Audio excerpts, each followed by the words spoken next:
We can finish this today. Is the sole heir. Nothing changes. No, Elizabeth, you turned against yourself.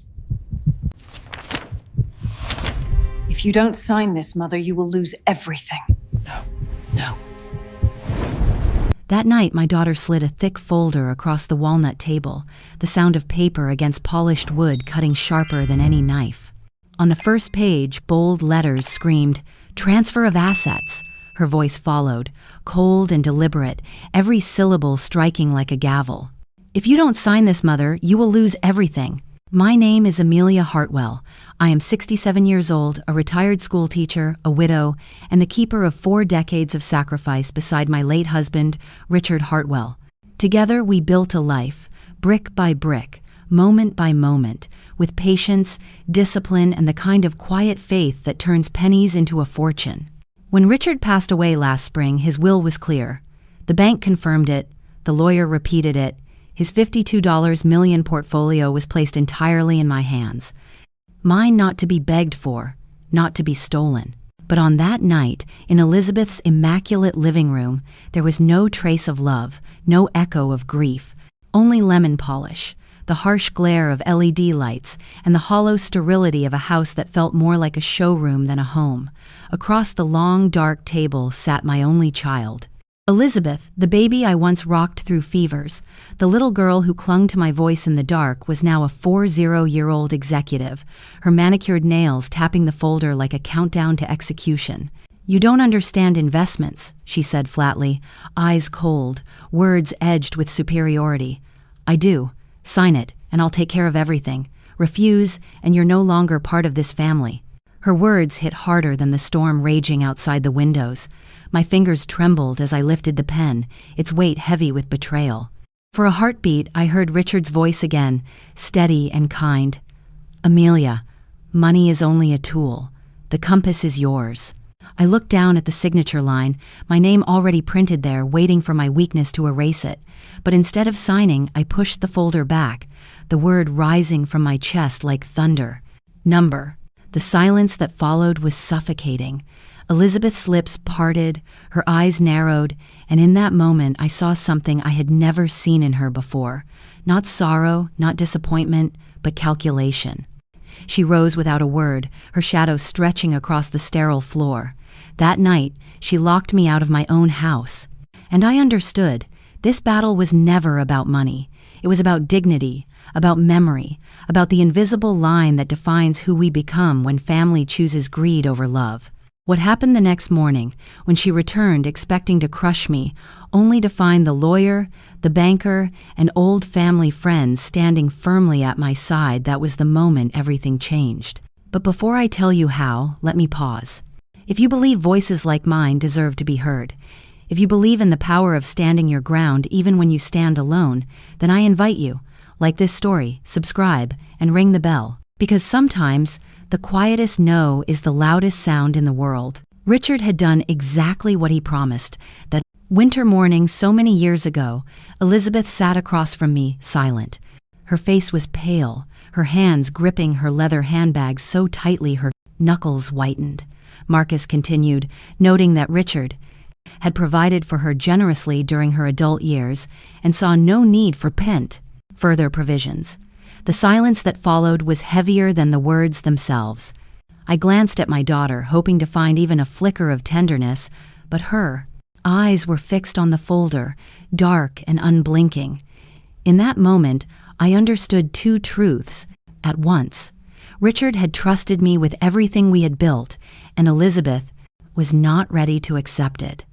One gift, one burden, both placed on my shoulders.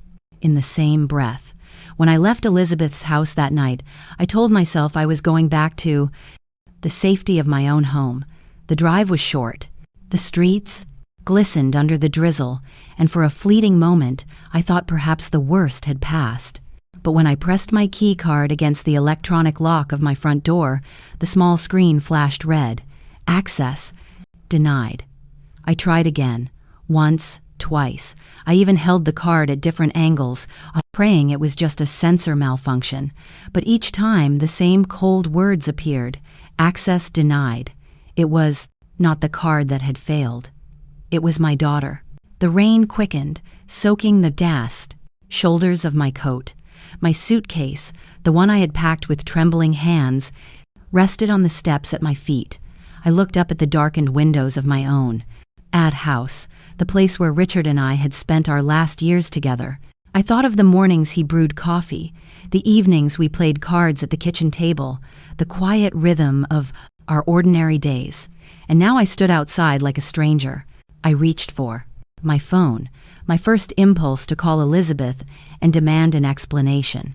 But I stopped myself. I could already hear her voice in my head, cool and dismissive. "Mother, it's for your own good. You can stay somewhere else until you decide to sign." That was what she would say. Not an apology, not even an acknowledgement of cruelty, just a justification wrapped in authority. So I slipped the phone back into my purse and steadied my breathing. The rain was running down my face, cold and insistent. Yet in that moment, a memory broke through. Richard's voice, calm and protective. Years earlier, while we were cleaning out the attic together, he had said it with a kind of half-smile. "If the day ever comes when you feel pushed out, Amelia, go to the cottage by the lake. That place will always open its arms to you." The cottage? It had been ours for decades, though rarely used in recent years. A modest cabin tucked near the waterline, with cedar beams and windows that looked out over a silver sheet of lake. Richard loved it because it was quiet. I loved it because it felt timeless. In that instant, drenched on the front step of my locked house, I knew where I had to go. I pulled the suitcase into the car, tossed my wet coat onto the passenger seat, and slid behind the wheel. The engine started with a low rumble, almost reluctant, as if it too understood the weight of the journey ahead. I turned onto the highway, the rain slashing harder against the windshield. Each swipe of the wipers revealed the dark road stretching forward, endless and uncertain. The suitcase shifted with each curve. On top of it sat the gray wool scarf Richard had given me so many years ago. The fabric was damp now, smelling faintly of rain and old wool, but I held it close, wrapping it around my shoulders. It was the only warmth I had, a reminder that somewhere in all this betrayal, I still carried pieces of him. The drive took more than an hour, though it felt like an entire night. My hands clenched the wheel, my knuckles pale under the glow of the dashboard lights. I passed long stretches of forest where the trees bent under the storm and towns that slept behind darkened windows. The further I went, the more the past seemed to slip away. The classroom chalkboards, the bustling brokerage, even the years of Sunday dinners with Elizabeth, they all blurred behind me, left in the rain. Inside the car, I spoke quietly to myself, words I barely recognized as my own. "You are not finished. You are not helpless. You are still Amelia." Saying it out loud steadied me. It felt like stepping across an invisible line, away from the role of obedient mother and widow into something I did not yet know how to name. When I finally turned down the narrow road that led to the cottage, the rain softened into a mist. The headlights caught the outline of the cedar roof, dark against the lake beyond. I pulled into the gravel drive, shut off the engine, and sat in silence for a moment. My chest rose and fell, heavy but sure. I picked up the suitcase, climbed the porch steps, and slid the old brass key into the lock. It turned easily without resistance. The door creaked open, and a rush of warm, woody air greeted me, carrying the faint scent of cedar and thyme. I stepped inside, dripping, tired, yet strangely steady. That night, standing in the threshold of that cottage, I understood what had happened. My daughter had cut me off, shut me out of my own life. But she had also pushed me into something new. I was no longer clinging to a house or to memories that refused to shelter me.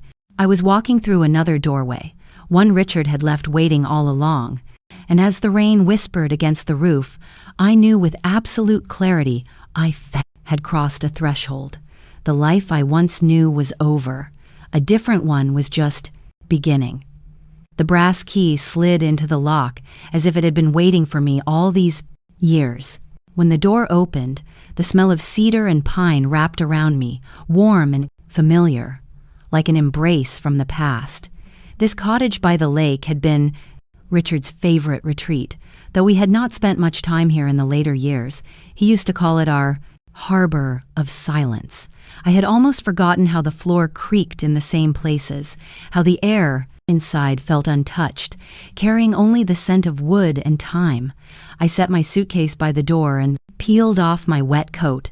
Drops of rain slid onto the wooden floor, but the cottage seemed to welcome even that. My eyes adjusted to the dim glow from the small lamp Richard had wired decades ago. Its yellow light cast soft shadows on the walls, catching on the old photographs we once hung but never replaced. There was one of Elizabeth as a toddler on the dock, Richard holding her steady, another of me standing beside him during one of those rare vacations we could afford in the early years. The frames were dusty, yet the memories inside them had not faded. I walked toward the kitchen, hoping to find a towel, and that was when I noticed it.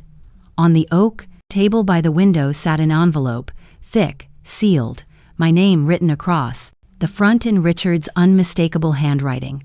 My breath caught. The ink had bled, slightly at the edges, as if it had been waiting a long time. My fingers trembled as I lifted it. The weight of the paper felt heavier than it should have, carrying with it the presence of a man who was gone, but not entirely absent. I opened it slowly. Inside was a single sheet of stationery, the words written in his careful, deliberate script. Amelia, if you are reading this, then the time I feared has come. You have always been the true keeper of this family. I built wealth. You built everything else. I know Elizabeth may not understand and that she may turn against you. Do not face it alone. I have prepared a team for you, people I trust, people who will stand beside you. Marcus knows the law. Claire knows the banks. Thomas knows protection. Call on them. You will not have to fight by all my love, Richard. The words blurred as my eyes filled. I pressed the letter to my chest, the paper softening against the wool scarf that still clung damp around my blend shoulders. That scarf, gray and ordinary to anyone else, suddenly became my shield. Richard had given it to me on a cold anniversary morning, teasing me that it would keep me warm when he could not. Tonight it felt like armor. I sank into the chair by the window, clutching the scarf with one hand and the letter with the other. Outside, the lake shimmered. Under the moonlight, ripples spreading in quiet patterns. The storm had passed, leaving only a mist that curled low over the water. The sound of the waves lapping against the shore was steady, grounding, like a heartbeat I could lean on. My tears came without sobs, quiet and unbroken. I cried not only for Richard, but for the loss of the life I thought I still had, the home I had been locked out of, the daughter who had turned into a stranger. Yet beneath the grief there was something else, something sharper, a resolve. Richard had seen what I had not dared to admit, that Elizabeth's hunger for control would one day test me, and instead of leaving me defenseless, he had left me. This, his words, his trust, and his allies. It was as if he had built a bridge for me across the chasm of betrayal. I folded the letter fully and placed it back into the envelope, then slid it inside my scarf as though tucking it close to my heart. The lamp flickered gently, and I let my eyes wander once more to the lake. Its surface caught the pale glow of the moon, endless ripples fanning out like the chapters of a story just beginning. That night, as I sat by the window of the cottage, I realized I was no longer simply surviving the loss of Richard. I was stepping into the life he had prepared me to lead. A chapter closed behind me, the locked door, the red words of access denied, the cold threat of my daughter's ultimatum, and another chapter opened in front of me, the soft light of the cottage, the letter in my hand, the promise of strength not borrowed from anyone else, but found within myself. For the first time since Richard's death, I felt the faintest pulse of possibility. Not joy, not yet, but a beginning, a threshold crossed, a quiet certainty that the storm was behind me and that the rippling lake outside was calling me forward into something new. Morning arrived with a pale mist curling off the lake. I had not slept much. The chair by the window became my bed. Richard's scarf still draped around my roommate. Shoulders, the envelope pressed against my chest. My eyes were gritty from tears, but my spine felt straighter than it had the night before. I made a pot of coffee in the old percolator, its hiss and gurgle steadying me. I was just setting the mug, laying on the table when I heard the crunch of tires on gravel. Through the window, I saw Elizabeth's sleek black SUV pulling into the drive. She stepped out with a purposeful stride of someone arriving to claim victory. Her heels clicked against the stones, her blazer pristine, her hair pulled tight as if to emphasize control. She looked at the cottage with a faint curl of her lip, like it was a shed she would rather burn down than enter. I knew that look. She believed I was alone, vulnerable, a widow clinging to memories. She pushed open the door without knocking. "Mother," she said briskly, her eyes scanning the room, "you've made this much." Harder than it needed to be. She placed a leather folder on the table and snapped it open. "We can finish this. Today. Sign the documents and move back into your house. Otherwise you will regret this." But before I could answer, another voice spoke. "I think we should clarify a few things before Amelia signs anything." Elizabeth turned sharply. Seated at the far end of the table was Marcus Bennett, the family lawyer who had read Richard's will just weeks ago. His silver hair caught the morning light, his glasses perched low on his nose as he spread out several official papers. "As executive, I must insist we respect Richard's clear intentions. Amelia is the sole heir. No transfer of assets will be forced without due process." Elizabeth froze for a moment, then recovered. "Marcus," she said tightly, "this is a family matter. You don't need to involve yourself. That's where you're mistaken." Another voice joined in, warm but firm. From the corner, Claire Dawson stepped forward, holding a neat folder embossed with the logo of the bank where she had been a senior manager for 30 years.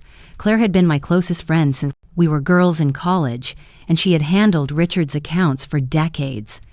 "I've reviewed every share certificate, every transfer record. Everything is what registered solely under Amelia's name. There is nothing for you to manage."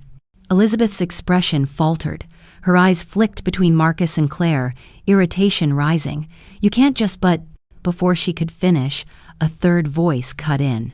Deep, steady, unhurried. "Liz, maybe you should think before you speak." From near the door, Thomas Reed leaned against the frame, his broad shoulders filling the space. He had been my neighbor for 20 years, before retiring from the police force. He was a quiet man, one who rarely interfered. But Richard had trusted him, and so did I. He held up a small stack of credit card statements. "Remember these, the times you used your mother's supplementary card for personal expenses, vacations, jewelry, a down payment on that SUV, all while your father was alive. He forgave it. But don't stand here pretending you've sacrificed." Elizabeth's face flushed red. "That's irrelevant," she snapped. "No," Marcus said, tapping the will spread across the table. "It's entirely relevant. It shows your father's reasoning. He and Amelia had already provided for you. He chose deliberately to secure everything for her because he knew she would protect the integrity of what he built." For a long moment, silence filled the cottage. The air hummed with the quiet strength of 3 people who had stepped in, unasked, but unwavering. Elizabeth had expected to find me alone, cornered, easy to bend. Instead, she stood against a wall of evidence, loyalty, and truth. She turned her gaze on me at last, her voice low and trembling with anger. "You've turned them against me." I met her eyes steadily, my hands resting lightly on Richard's scarf. My voice was calm, not sharp, not pleading, just firm. "No, Elizabeth, you turned against yourself. You're worried that I'm weak, but I am worried about something else entirely. I am worried about losing myself." The words seemed to hang in the air, heavier than anything the lawyers or the banker or the retired policeman had said. For a moment she looked at me, not as an adversary, not even as her mother, but as someone she could not tap and move. Then her jaw tightened. She slammed the folder shut, gathered it under her arm, and without another word, stormed out the door. The SUV roared down the gravel path, spraying stones. Inside the cottage, the silence returned. Marcus began stacking his papers. Claire closed her folder, and Thomas set the credit card statements aside. I exhaled slowly, feeling the weight in my chest ease just slightly. For the first time since Richard's death, I realized I was not as alone as Elizabeth wanted me to believe. Richard had been right. There was a team, a chosen family, and they were here. Not for the money, not for control, but for me. The storm did not end with Elizabeth walking out of the cottage. If anything, that was only the beginning. Within days, whispers began to reach me, first through a friend who called hesitantly, then through the sideways glances at the grocery store, and finally through the pointed silences at church. Elizabeth had begun telling people that I was no longer myself, that grief had unmed me, that I was slipping into confusion. She isn't fit to manage anything, she had said. According to one neighbor who still had the courage to warn me, Mother is forgetful, fragile, maybe even unstable. Someone else needs to take over before she loses everything. It was a clever tactic. She knew that in a small town, reputation was as powerful as any contract. Once doubt takes root, it grows like ivy, silent, creeping, strangling. Friends I had known for years suddenly avoided my eyes. Some offered polite smiles edged with pity. Others turned away altogether. I could almost hear their thoughts. Maybe Elizabeth is right. Maybe Amelia really is losing her mind. I will not lie, it stung. To walk into the post office and feel conversations pause. To catch fragments, not of sentences that dissolved the moment I turned. Those cuts are deeper than any blade. Grief had already hollowed me. Now suspicion threatened to erase me, but I refused to fight fire with fire. I did not march into town to defend myself. I did not send letters, did not post declarations, did not beg anyone to believe me. Richard used to say, when you explain too much, you lose more than words. You lose your footing. So I chose silence, not weakness, but silence as a shield. One afternoon, the truth of it all unfolded in the most ordinary place, the supermarket. I had gone in for milk, bread, and tea bags. The aisles were crowded with people preparing for a holiday weekend. As I waited at the checkout, I noticed Mrs. Cooper, a woman from 3 houses down, standing a few lanes over. She was talking to another neighbor, her eyes darting toward me with the same look I had seen all week, concern mixed with doubt. When it came time to pay, the cashier handed me the electronic ballot form for the town council election. My hands were steady as I signed my name, checked the boxes, and slid the form back. Nothing extraordinary, just a simple civic act I had done every year.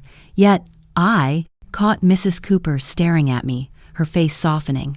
It was as if she had expected me to falter, to forget, to stumble in confusion. Instead, she saw me as I was, composed, deliberate, entirely aware. For a moment our eyes met. She looked away quickly, embarrassed, but I understood. Something important. Then, rumors are fragile. They cannot survive long when reality is steady, visible, undeniable. I walked out of the store with my groceries and my scarf pulled tight around my neck. The whispers did not stop overnight. They never do. But I do. I knew that silence paired with consistency would erode them faster than Raider. Any shouting match ever could. I chose to let my actions speak, showing up at every meeting on time, paying every bill with precision, balancing my accounts with care. I lived as I always had, steady, measured, and unwilling to surrender my dignity to noise. That night, back at the cottage, I sat by the window again, looking out over the lake. The water rippled with the same calm persistence I tried to carry in my own heart. I thought of Richard's words, of the team he had prepared for me, of the wrestling allies already standing at my side. Elizabeth might have the louder voice in town, but I had something more enduring. I had truth, time, and the quiet strength of simply being who I had always been. And so I did nothing to fight her smear campaign. Nothing except continue to be Amelia Hartwell. Sometimes that is the most defiant thing you can do. The smear campaign had left its marks on me, though I did not show them. I kept my head high, walked through the market, paid my bills, carried on. Yet at night, when the cottage grew still, I felt the doubts pressing in, like a tide. Am I strong enough? Am I steady enough to carry everything?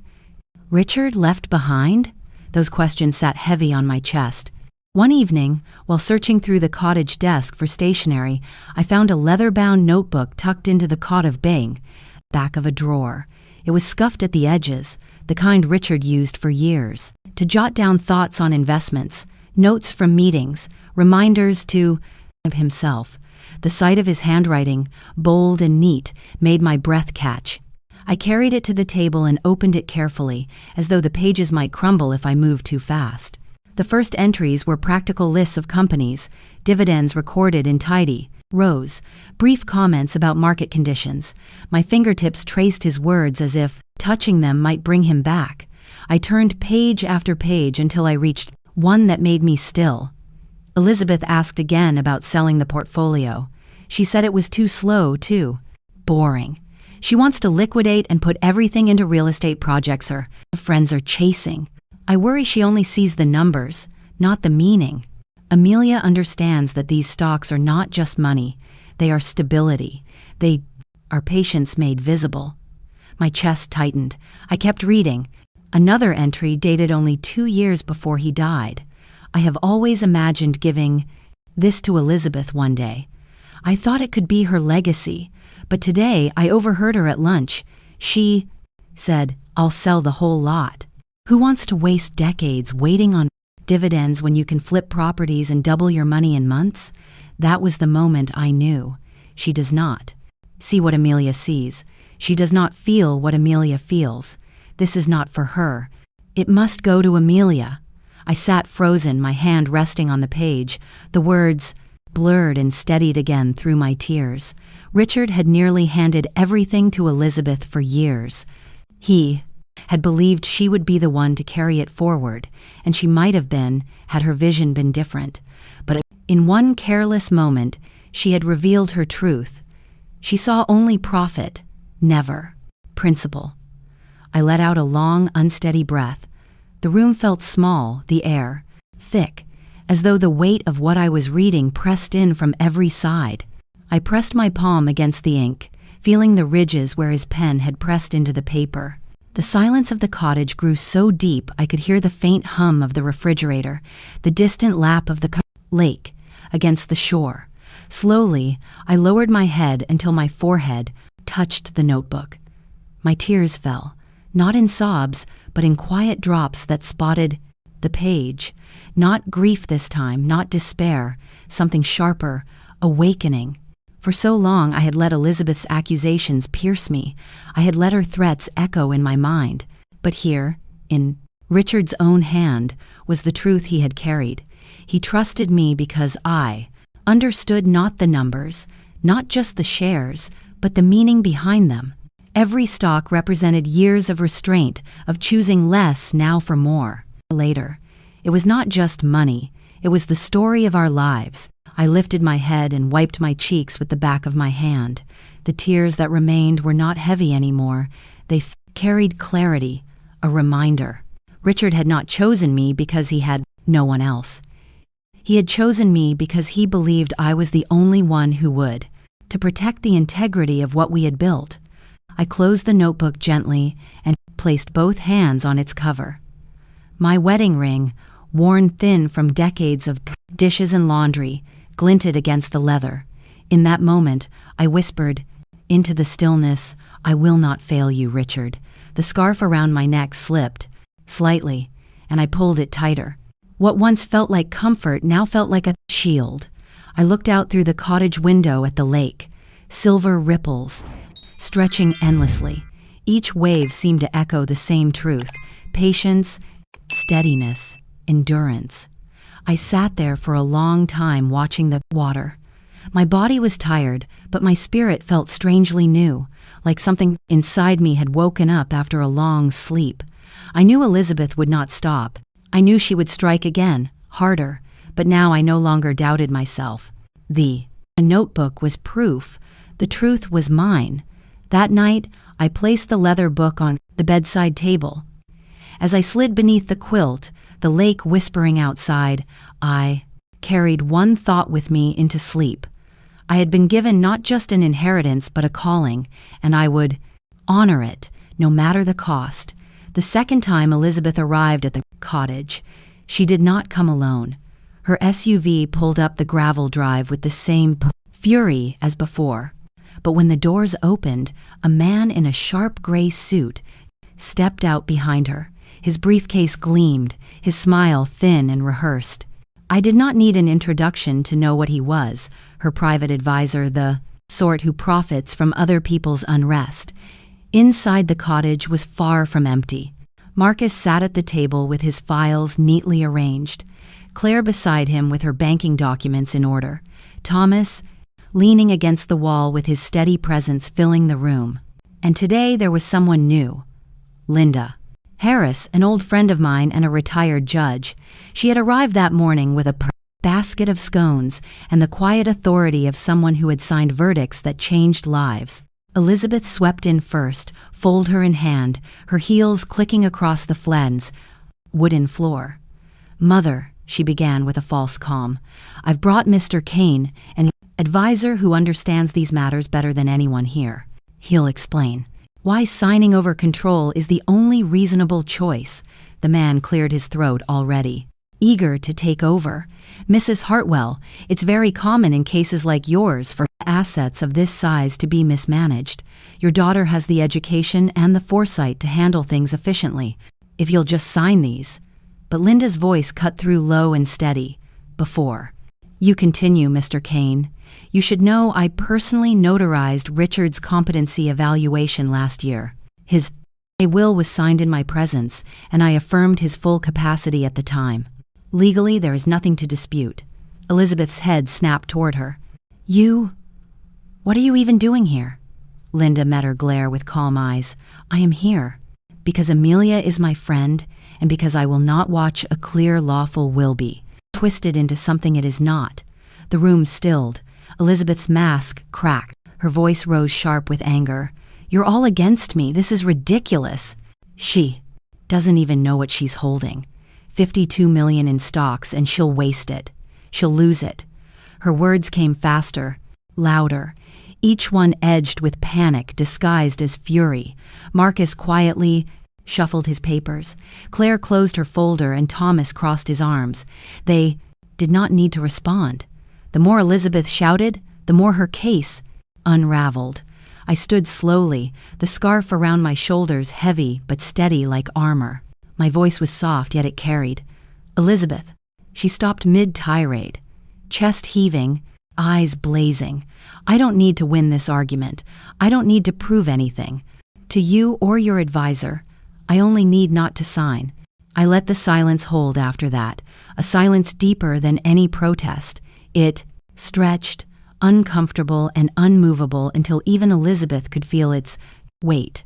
Her jaw worked, her hands tightening around the folder until the papers inside bent. She looked from me to Marcus, to Claire, to Thomas, and finally to Linda, whose calm gaze did not waver. For the first time, my daughter looked small in the room, surrounded not by enemies but by truth. "I won't forget this," she spat at last. She shoved the folder into her bag and stormed out, Mr. Kane scrambling behind her. The slam of the SUV doors echoed across the lake before the engine roared and carried them away. Inside the cottage, no one moved for a long while. The only sound was the ticking of the old clock on the mantel and the faint lap of the lake outside. I lowered myself back into my chair, my hands resting on Richard's scarf, my heart steady. I didn't win anything, today," I said quietly. But I didn't lose myself, and that is enough. No one argued. No one needed to. The weeks that followed felt heavier than I had expected. I had braced myself for Elizabeth's fury, but not for the slow erosion of reputation that trailed behind her. In town, whispers followed me like shadows. To some, I was no longer Amelia Hartwell, the teacher, the neighbor, the wife who had once helped organize bake sales and book drives. I had become that woman, the one who clung to her millions, who locked her daughter out, who turned her back on family. I heard it first in the grocery store from two men near the produce section. They spoke without lowering their voices, as if assuming my ears had dulled with age. "She's hoarding it," one muttered. "Imagine keeping all that money when her daughter's struggling." The other chuckled. "Some people would rather die rich and alone."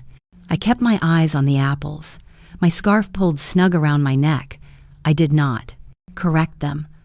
What would words change, but the rumor traveled faster than I could have imagined? At church, pews once warm with greetings now felt colder. A few old friends gave me polite nods but avoided conversation. Others simply turned away. When I walked to the post office, I could feel eyes on my back, and not one pair with kindness. It was as though Elizabeth had painted me with a single stroke, a selfish widow guarding her treasure. One afternoon, I went into the cafe on Main Street, a place Richard and I used to frequent after errands. The bell above the door jingled the same way. The air smelled of roasted beans and cinnamon rolls, but the comfort had thinned.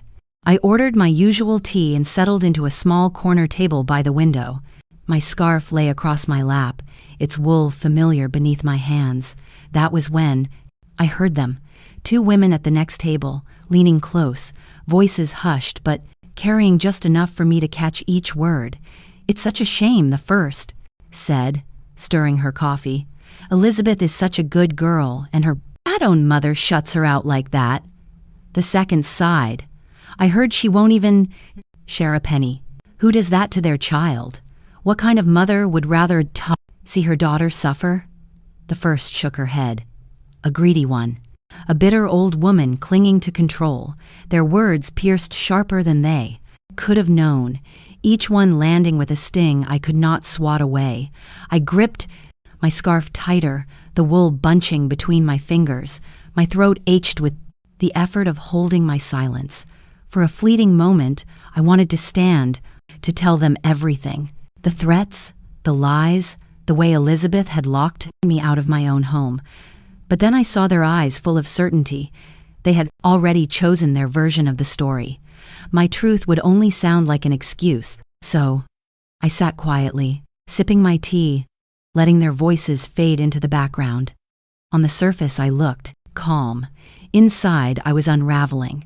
As I left the cafe, the air outside felt sharper, the cold cutting into my skin. I walked slowly back toward the cottage, my scarf tight around my neck, my thoughts pressing harder with every step. Am I the villain in this story?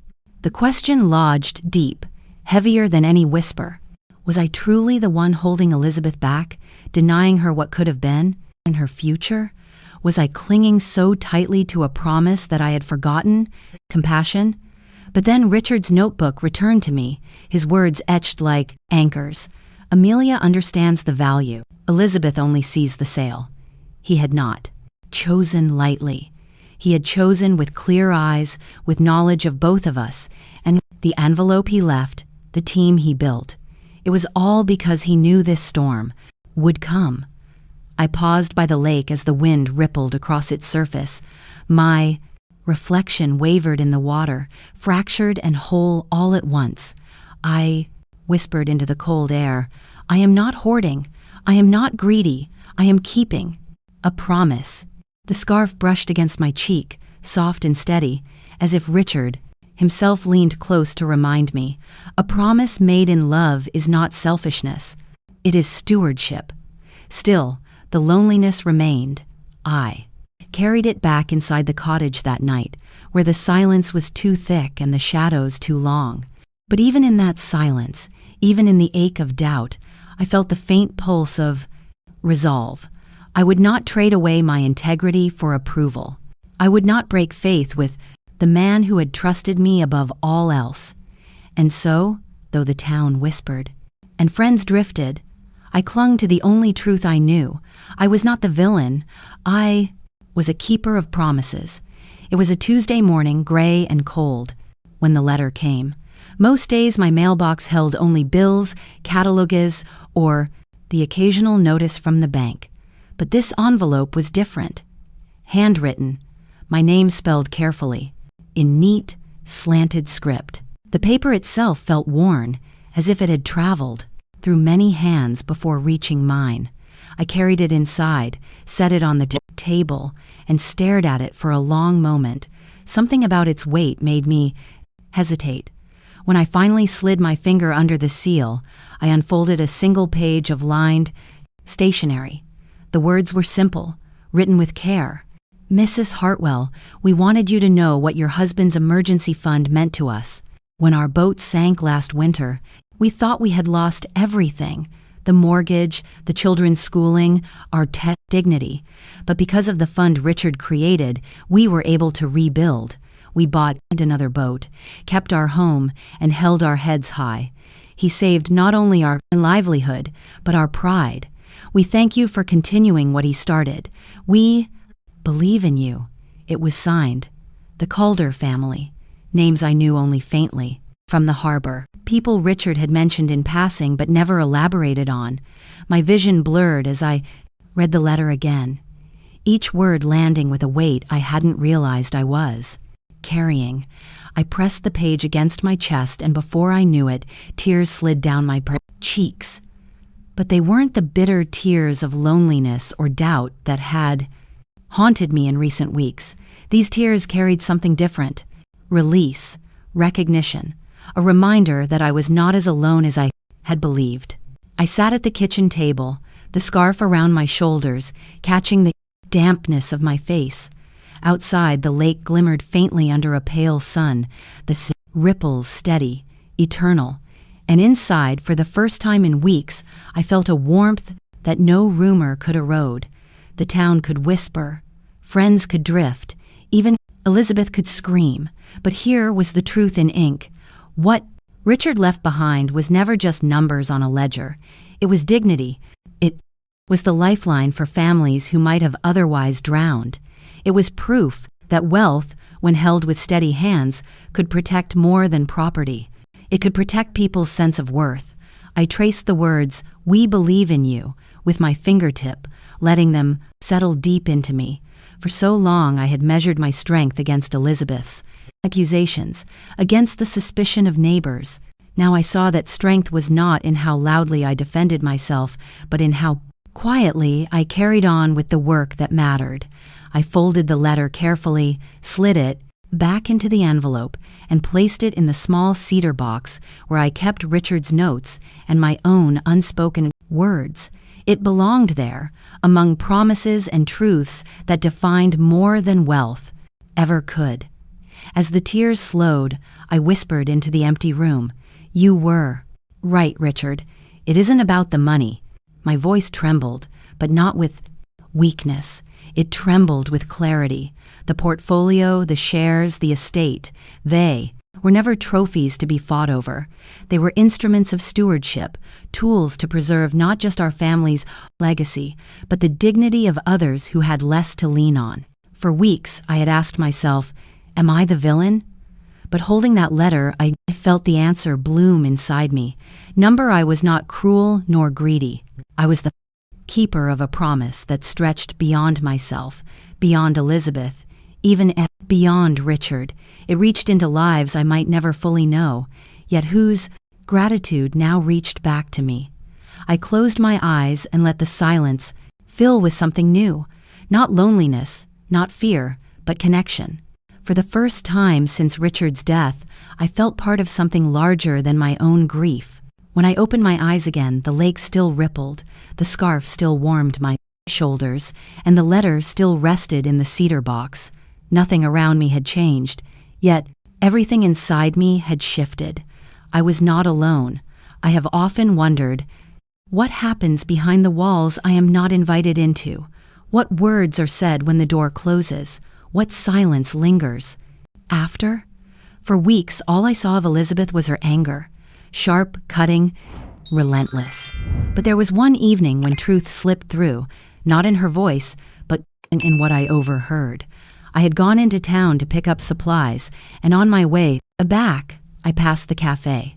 Through the window, I saw Elizabeth sitting alone, her phone pressed to her ear, her expression brittle. I slowed without meaning to, the scarf around my versed-on Potter, neck tight against the wind. Her voice carried just enough for me to catch fragments. "Jason, you're not listening," she said, her tone high and strained. "I can't keep covering everything, the mortgage, the credit cards, the trips you insist on. Do you think it all just pays for itself?" She paused, her free hand clenched around her coffee cup. "You promised the deal would close months ago. Now the bank keeps calling me. I can't be the only one holding this together." I should have walked away. It was not my place to stand there to hear the cracks in her voice, but my feet stayed rooted. "I need you to show up for me," she continued, her voice breaking just slightly. I need someone to see what I'm carrying." A silence followed, her jaw tightening as she listened. Then she gave a bitter laugh. "Of course, always another excuse. Fine, forget it." She ended the call and stared at the table, her shoulders sagging. For a moment, she looked nothing like the polished woman who stormed into my cottage demanding signatures. She looked small, tired, the same young girl I once tucked into bed after nightmares. Only now she was battling her own monsters, ones I could not soothe with a lullaby. I turned away quickly, not wanting to intrude further, but the image stayed with me. Later that night, as I sat by the lake, I thought of what I had seen. Elizabeth's fury had a source I had almost forgotten to consider. Her own life, a husband who treated her as an afterthought, debts that weighed heavy, the constant hunger for validation in a world that measures worth in possessions and appearances. This did not excuse her cruelty toward me. It did not soften the way she had tried to strip me of dignity, the way she had locked me out of my own home. But it made her sharper edges more complicated. She was not just a villain in my story. She was also a woman drowning, clutching at anything that might keep her afloat, even if it meant pulling me under. The next day, I saw her again in town. She wore her usual armor, heels, blazer, hair tied back, but her eyes were ringed with shadows.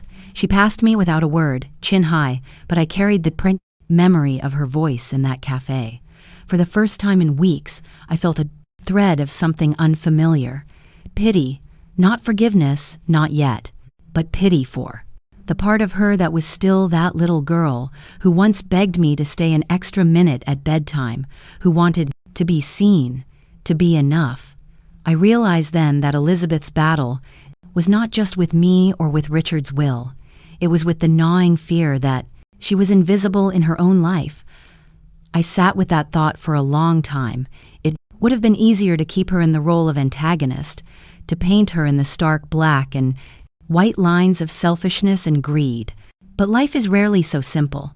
Elizabeth was both, the daughter who wounded me and the woman who carried wounds of her own. That realization did not absolve her. It did not mean I would surrender to her demands, but it deepened the story I was living. This was not just a fight over money. It was a reflection of how pain unspoken and unmet can twist into ambition, resentment, desperation. That night, as I folded Richard's scarf and set it beside my bed, I whispered to the empty room, "We are all carrying something." The difference, I thought, was in how we chose to bear it. Elizabeth bore hers with claws. I would bear mine with steadiness. The idea came to me one morning as I sat at the kitchen table. Richard's scarf looped around my shoulders, a mug of tea, warming my hands. The dividend statement lay open before me, rows of numbers steady and unassuming.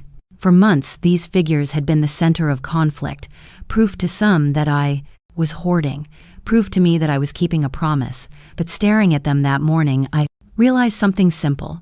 Money by itself is only static. It needs motion, purpose, direction. Richard had always known that, and now it was my turn to act on it. So I called Marcus and Claire. I told them I wanted to establish a fund in Richard's name, not for grand projects or flashy donations, but for something humble and steady, just like him. Scholarships.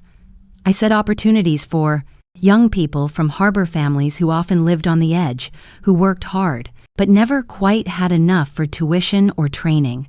Richard had grown from that world. So had I. It seemed only right that his legacy flow back into it.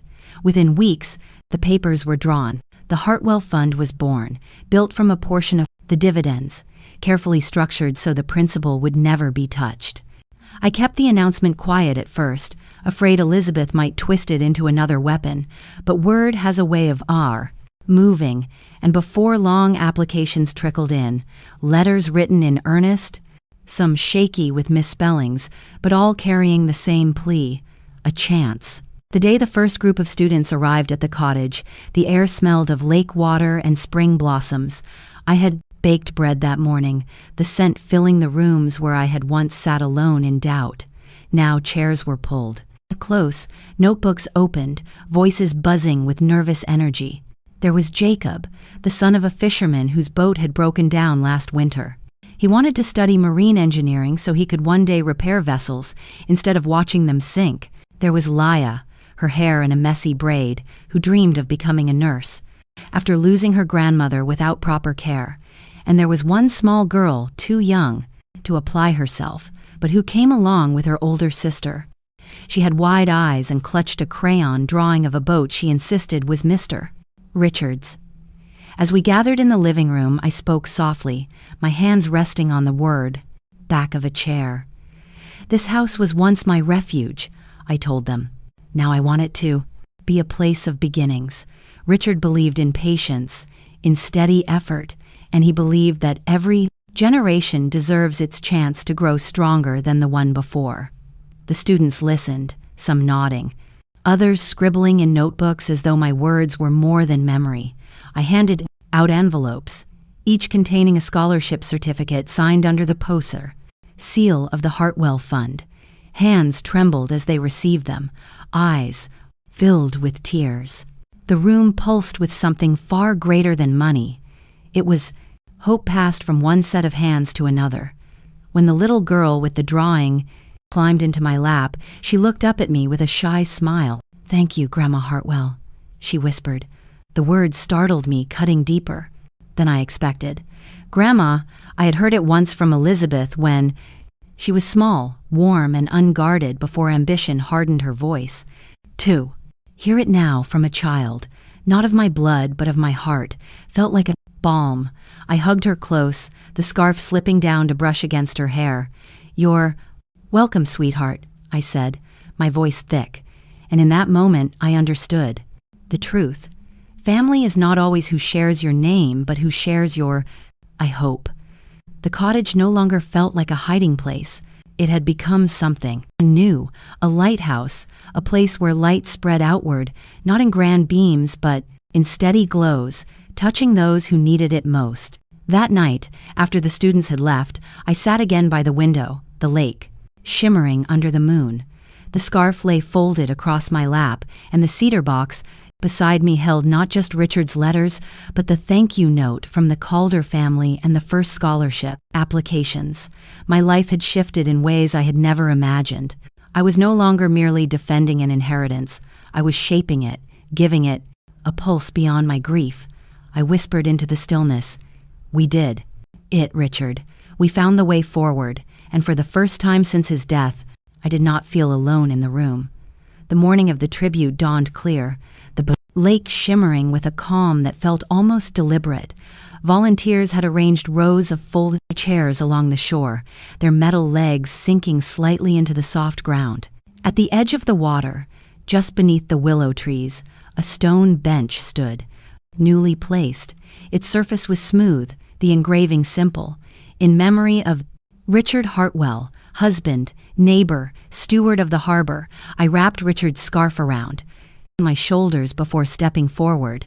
The scent of pine carried through the air, mixed with the faint aroma of grilled fish from the community meal being prepared nearby.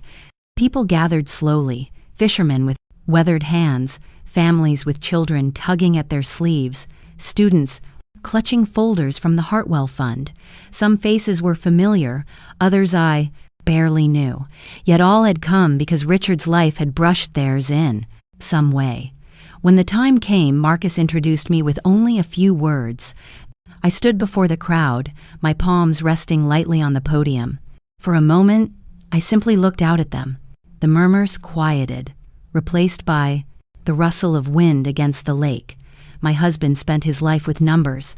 I began, my voice steady, though my throat tightened. Share prices, dividends, market reports.